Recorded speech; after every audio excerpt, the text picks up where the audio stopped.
Assalamualaikum Sobat Media. Nah, di sini kita akan menjelaskan sedikit tentang modul input dan output. Baik, adapun pengertian modul input dan output itu sendiri ialah sebuah modul yang memberi CPU kemampuan untuk berkomunikasi dengan komponen input dan output. Seperti yang kita ketahui, input itu adalah masukan. Nah, contohnya seperti keyboard, mouse, dan lain sebagainya.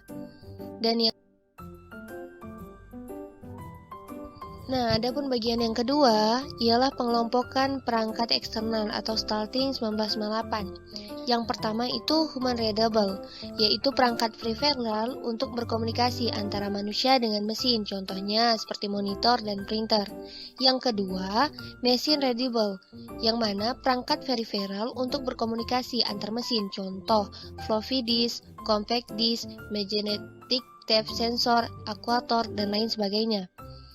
Adapun bagian yang ketiga yaitu communication, yaitu perangkat peripheral untuk berkomunikasi antara mesin dengan perangkat lainnya yang terpisah oleh jarak tertentu, contoh modem terminal.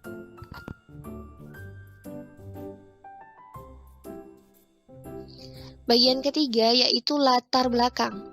Yang pertama, adanya aneka ragam peripheral yang memiliki macam-macam metode operasi. Yang kedua, perbedaan kecepatan transfer data antara sistem bus dan piranti input dan output. Yang ketiga, peripheral seringkali menggunakan format data dan panjang word yang berlainan dengan komputer. Dan yang keempat, perbedaan besar tegangan dan arus data yang diperlukan untuk transfer informasi dari data dan peripheral dengan sistem bus.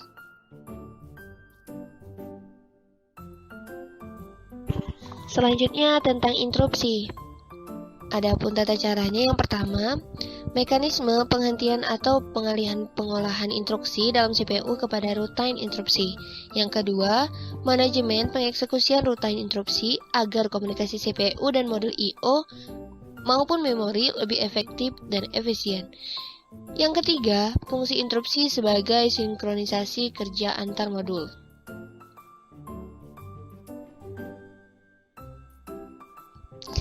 Selanjutnya fungsi. Adapun poin pertama yaitu fungsi kontrol dan timing, yaitu untuk mengkoordinasikan arus lalu lintas sumber daya internal dengan perangkat eksternal. Contoh, kontrol pemindahan data dari perangkat eksternal ke CPU. Poin kedua, data buffering, yaitu untuk menyimpan data sementara. Poin ketiga, fungsi deteksi error. Ini berfungsi untuk mendeteksi error pada perangkat dan melaporkan error kepada CPU. Poin keempat, fungsi komunikasi perangkat, yaitu modul I/O mampu mengomunikasikan CPU dengan perangkat peripheral, contoh mengomunikasikan perintah data info status, dan lain-lain.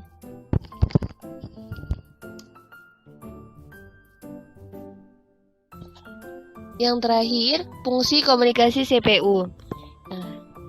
Terbagi menjadi 4. Yang pertama, command decoding, yaitu mampu menerima perintah tertentu dari CPU.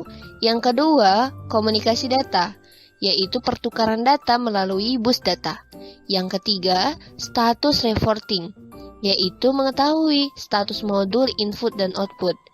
Yang keempat, address recognition, yaitu untuk mengetahui address peripheral yang dicontoh. Semoga bermanfaat. Cukup sekian dan terima kasih. Wassalam.